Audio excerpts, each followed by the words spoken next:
Bismillahirrahmanirrahim. Assalamu alaykum, hurmatli televizor ko'ruvchilar. Istiqlol kundalik xabarlarimizni ko'rishinglarni qizg'in qarshi olamiz. Men Abdullah Yalqin.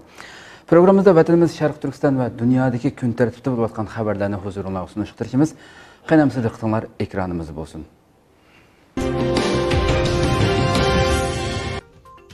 Türkiye'de Barin katliamının 31. yılı hatırlandı. Bundan 31 yıl burun, yani 1990 yılı 5. aprel Barin halkı Xitayning bostirish siyosatiga qarshi qo'zg'alib, ozg'ini kuchi bilan Xitayning necha 10 hassa ko'p kuchiga qarshi necha kun baturlarcha jang qilgan edi. Oxirida Xitoy harbiy qismlari yerdan va havodan tangli hujum qo'zg'ab, 20 mingga yaqin nufusi bo'lgan Barin yezisi xalqiga ayol cho'ng kichik demasdan vahshiylarcha qatliam yurgizgan. Hayat qolganlarni bo'lsa turmaga tashlagan edi. Xitoy Sharq Turkistonni besib olgan kundan tortib boshdan oxir inson qalbidan chiqqan bostirish siyosati yurgizib keldi. Yaqinqi bir necha yil ichida Xitoy yana Sharq Turkiston xalqiga umumyuzlik irqiy qirg'inchilik yurgizishga boshlagan bo'lib, bostirish siyosati yangi bir pallaga chiqdi. Xitoy Sharq Turkistondagi qatliami va terrorlik siyosatini kuchab ijro qilayotgan bugungi kunda 31 yil ilgariki Barin qatliamini avlodlarimizga asiltish hamda xalqaro jamiyatga Xitoyning Sharq Turkistonda qatliam va irqiy qirg'in qilish terror siyosatini izchil davomlashtirib kelayotganligini e'lon qilish maqsadida Xitoyga qarshi bayonot e'lon qilindi. Xalqaro Sharq Turkiston tashkilotlar birligining tashkillashi bilan Turkiyaning 5 viloyatida Barin qatliami haqida Xitoyning Sharq Turkistonda ijro qilayotgan terrorlik siyosati aks ettirilgan rasm ko'rgazmasi o'tkazildi. İstanbulning Ayyub Sulton maydonida Xalqaro Sharq Turkiston tashkilotlari birligining raisi Hidoyatullo O'g'izxon Xitoyga qarshi bayonot e'lon qildi. U bayonotda Xitoy tajovuzchilari Sharq Turkiston xalqini qirib tugutishdan iborat razil maqsad bilan 8 million atrofidagi xalqni sababsiz lagerga solab, har xil vositalar bilan ziyonkashlik qilayotganligini, Xitoyning jinoiy qilmishlariga qarshi g'arb ellari o'tirg'i chiqqan bo'lsa-mu, islom ellarining Xitoyning islom va musulmonlar hamda insoniyatga qarshi ijroatlariga sukut qilib kelayotganligini bildirdi.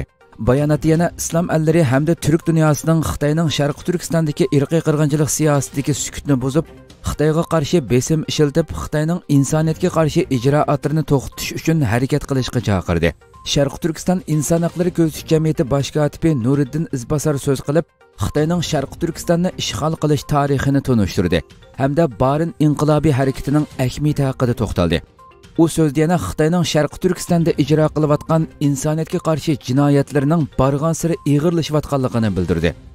Sharq Turkiston ulamolar birligi rais vakili ustoz Mahmudjon Damollam so'z qilib, Xitoyning Sharq Turkistonda ijro qilayotgan bostirish siyosatini xalqarodagi hech qanday bostirish siyosatlariga o'xshatqili bo'lmaydiganligini, g'arb ellari Xitoyning jinoyatlariga ovoz chiqarayotgan paytda islom ellarining Xitoy siyosatini qo'llash tarafida turayotganligini, islom ellarining bu qilmishi musulmonga loyiq kelmaydiganligini, islom ellarining bu sukuti tarixga yozildiganligi, shundaqli kelgusi avlodlar tarafidan la'natlanadiganligini bildirdi.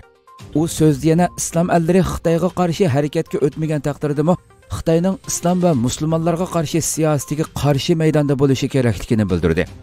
Oxirida professor doktor Jalol Arbayning yetakchiligida Barin qatliamida shahid bo'lgan qarindoshlarimizning shahodatining qabul bo'lishi, Xitoyning halokati, Sharq Turkiston xalqining Xitoy zulmidan qutulishi, dunyo musulmonlarining izzat va sharafi uchun duo qilindi.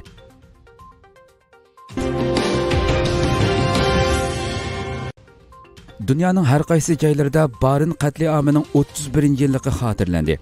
1990 yılı 5 aprel Barin xalqi Xitoyning vahshiylarcha bostirishiga uchragan edi. Aradan 31 yil o'tgan bo'lsa-mu, Xitoy Sharq Turkistonda elib berayotgan jinoyatlarni texmi vahshiylashgan holatda elib bormoqda. Bu munosabat bilan İstanbuldagi Xitoy bosh konsulxonasi atrofida namoyish o'tkazayotgan xalqimiz havoning sovuq va yomg'irli bo'lishiga qaramay namoyishni davomlashtirdi. Hamda Barin qatliamini xotirlab bayonot e'lon qildi. Bayonot 3 tilda e'lon qilingan bo'lib, bayonotda Barin jihodiy harakatining jarayoni, Xitoyning Barin xalqiga yurgizgan qatliam siyosati tunishtirildi. Hamda Xitoyning Sharq Turkistonda ijro qilayotgan terrorlik siyosatiga qarshi xalqaro jamiyatni, bo'libmi turk dunyosi va islom dunyosini Xitoyga besim qilishga chaqirdi. Shundaqla bugun Avstraliyada Barin qatliamining 31-yilligi xotirlandi. Faoliyatni Sharq Turkiston Avstraliya jamiyati tashkillagan bo'lib, faoliyat Abu Bakr Siddiq masjidi yig'in zalida o'tkazildi. Faoliyatda Barin jihodiy harakatining qo'zg'alish sabablari, shu mezgildagi Xitoyning bostirish kamsitish siyosatlari tunishtirildi. Hamda Sharq Turkiston ulamolar birligining Avstraliyadagi vakili ustoz Abdusalom Olim xotirlash yig'ilishining tartibi hamda Barin jihodiy harakatini xotirlashning ahamiyati haqida to'xtaldi. Yana bir tarafdan Barin qirg'inchiligining 31-yili munosabati bilan Kanada Sharq Turkiston jamiyatining o'rinlashtirishi bilan Kanadaning Toronto, Vancouver va Montreal qatorliq 3 shahrida Xitoy virusi yuqumining ig'irligi tufayli xalqimiz yuzlarcha mashinani Kanada va Sharq Turkiston bayroqlari bilan bezab, ratlik tizilgan holatda signal chalgan holda ko'chalarda aylandi. Ammo Kalgari shahrida bo'lsa cheklama bo'lmaganligi sababli Xitoy konsulxonasi oldida namoyish o'tkazildi. Namoyish jamiyat raisi Tuyg'un Abduvali apandimning ichilish so'zi va Sharq Turkiston Ulamolar birligi a'zosi Ibrohim Damollamning Barin shahidlari haqida qilgan duosi bilan boshlandi.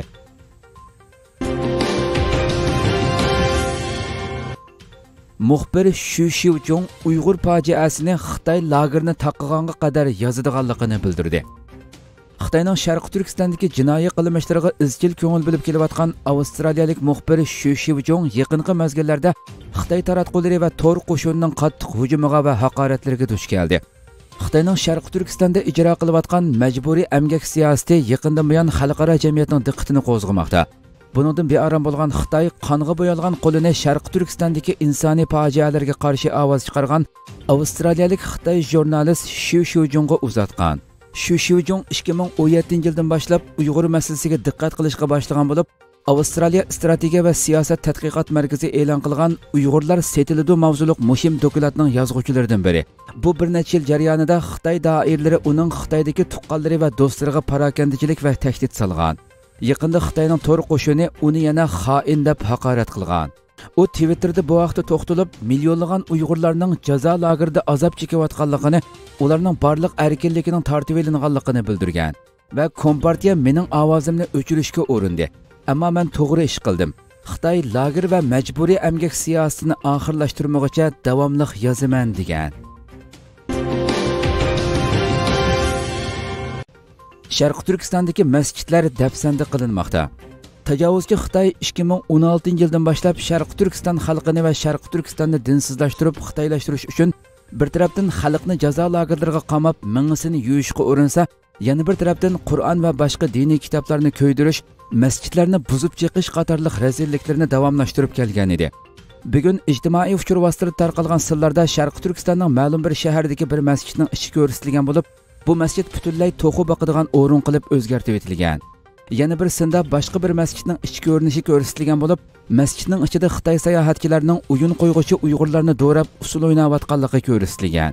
Bu masjid butunlay sirtdan kelgan sayohatchilar uchun ko'ngil ichish so'rini qilib o'zgartirilgan. Bundan burunmi buningga o'xshagan nurg'unlagan sirlar tarqalgan bo'lib, masjidlarning qubbillarining cheqilganligi, masjidlarning qalaymaqan buzib etilganligi, masjidlarning hojatxona, tikkuchilik o'rni, bazmixona qatorliq o'rinlarga o'zgartirilganligi oshkorlangan edi.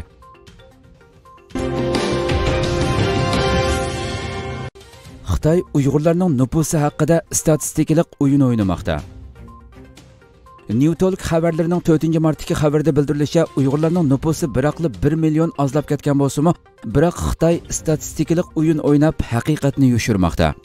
Xabarda qayd qilinishicha, Sharq Turkistondagi Uyg'ur nufusiga qarata bir qism tadqiqotchilar uzundan beri Xitoyning bir qancha qitim o'yin o'ynayotganligini, amaliyotda yaqinqi yillarda Uyg'ur nufusining shiddat bilan tuvanlaganligini yushirish uchun 9 yil ilgariki va keyingi umumiy sonliq ma'lumotni ishlatganligi, ammo Xitoy organlari yasab chiqqan dokumentmi o'xshash bir yildagi nufus ahvolida 1 milliondan ortiq farq bor ekanligini oshkorlagan. Amerika ovozi ilgari e'lon qilgan mustaqil dokumentda oshkorlashicha, Sharq Turkistondagi tug'ilish nisbati 2017-yildan 2019-yilgacha bo'lgan oralikda 50% ga yaqin tuvanlab ketgan bo'lib, aloqador sonliq ma'lumotlarda Xitoyning Uyg'urlarga majburiy tug'ut cheklash siyosatini yo'l qo'yganligi sababli Xitoyning bu qilmishi irqiy qirg'inchilik deb ko'rsatilgan. Dokument yana Xitoyning Sharq Turkiston haqida e'lon qilgan statistikalik sonliq ma'lumotlar naql elingan bo'lib, ba'zi rayonlarda nüfusning ko'payishi Sharq Turkiston rayonining o'rtacha saviyasidan tuvanlab ketgan. Bo'libmi Uyg'urlar markazlashib o'ltiraqlashgan bir qism nahiya va yezalarning nüfusi ko'rinarli tuvanlagan. Sharq Turkistonning janubiy rayonidagi Xotanda Uyg'urlarning nüfus nisbati 97% bo'lib, tug'ilish nisbati va tabiiy nüfusning eshish nisbati 2017-yildan boshlab shiddat bilan tuvanlagan. Xitoy Tashqi ishlar ministrligining bayonotchisi Hua Chunying yaqinda Sharq Turkistondagi kishilik huquq dafsandichiligini yana bir qatim rad qilib, Uyg'ur nüfusi davomli ko'paydi. Xinjiangda irqiy qirg'inchilik yo'q. G'arb ellari Xitoyning taraqqiyotini cheklash maqsadida masala o'ydirib chiqyotidi deb bildirilgan.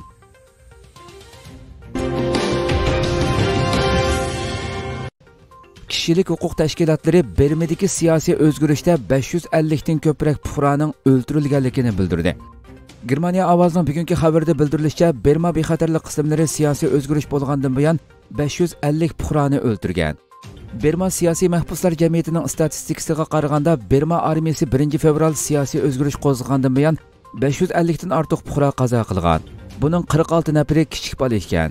Bundan boshqa taxminan 27751 kishi turmaga tashlangan yoki jazoga hukm qilingan. Berma bexatarlik qismlari harbiy siyosiy o'zgarishga qarshi namoyishni shiddatli bostirgan bo'lsa-mu, biroq namoyishchilar har kuni Bermaning har qaysi joylariga yig'ilib, harbiylarning iste'fo berishini va demokratik saylangan hukumatni asliga keltirishni talab qilmoqda. Berma xabarlari to'rining xabar qilishicha, Berma bexatarlik qismlari Moniva shahrida namoyishchilarga qaratib o'q chiqarib 3 odam qazo qilgan. Bago haftalik xabarlarining xabar qilishicha, Jitongda bir odam etib o'ldirilgan, 10 odam qo'lga olingan. Askarlar o'lguchining jasadini elib ketgan. Shundaqla namoyish qatnashmagan 18 yoshlik yana bir yosh naq maydondan o'tib atganda etib o'ldirilgan. Ma'lum bo'lishicha, Bermadagi harbiy siyosiy o'zgarishdan keyin Berma xalqi dastlabda nurg'un cho'ng shaharlarda keng ko'lamli namoyish qilgan. Ammo keyin namoyish partizanlar yig'ilishiga o'zgarib, har qaysi joylarda kichik ko'lamli namoyish qilgan. Bexatarlik qismlari inkos qaytarishdan burun chekingan. Reuters agentligi Berma hukumat taratqullarining so'zini naql keltirib xabar qilishicha, Berma doiralari ma'murlarni ish tashlashga qudratqullik qilish bahonasi bilan 2 jurnalistni o'z ichiga olgan 18 Berma cho'lpiniga tutish buyrug'i chiqargan. Bu kishilar harbiylarga qarshi harakat tashkillovchilar deb ayblangan bo'lib, agar jinoyati bekitilsa, ularga 3 yillik turma jazosi berilishi mumkin ekan.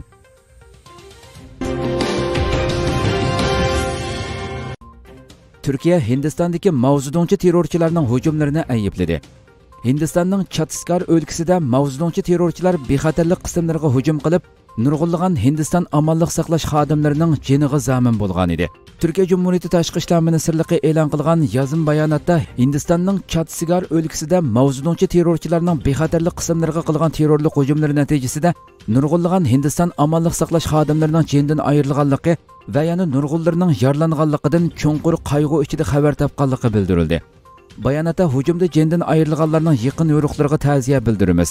Yaralanganlarga baldiroq shifolik tilaymiz. Bu terrorlik harakatini ayblaymiz. Hindiston hukumati va xalqining azobini o'rtoqlashimiz hamda samimiy ta'ziya tilaklarimizni yo'llaymiz deyildi. Chhattisgarh soqchi idorasining boshlig'i Ashok Joneja Bijapur shahrida bexatarlik qismlari terrorchilarning bir o'rmonlikdagi panoh joyiga qarata elib borgan harakati jarayonida mavzudonchi terrorlik tashkiloti a'zolari bilan to'qinish yuz berganligini bildirgan edi. Ashok Joneja to'qinishda jindan ayrilgan askarlar sonining 22 ga yetganligini va 32 askarning yaralanganligini hamda 15 nafar mavzudonchi terrorchining ujuqtirilganligini uqtirgan edi.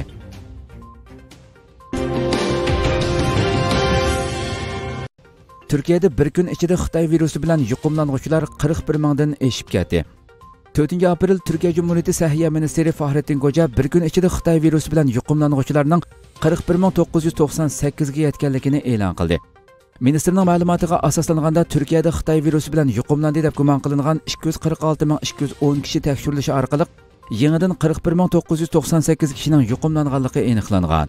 Navbatda 1508 kishi doktorxonada bo'lib, bir kun ichida yana 185 kishi qazo qilib, 22674 kishining salomatligi asliga kelgan. Turkiyada Xitoy virusi tarqalishga boshlagandan beri salomatligi asliga kelganlar jami 3 million 105 mingga, qazo qilganlar 32263 ga, kesili og'ir bemorlar 2311 ga yetgan. Hurmatli televizor ko'ruvchilar, shuna qilib bugungi xabarlarimiz mushada oxirlashdi. Atigi xabarimizni ko'rishgacha sizlarni Janobiy Allohga topshiramiz. Shuna qilib program oxirida ekran orqasidagi barliq xizmatdoshlarimga ko'pdan ko'p rahmat aytaman. Assalomu alaykum va rahmatulloh.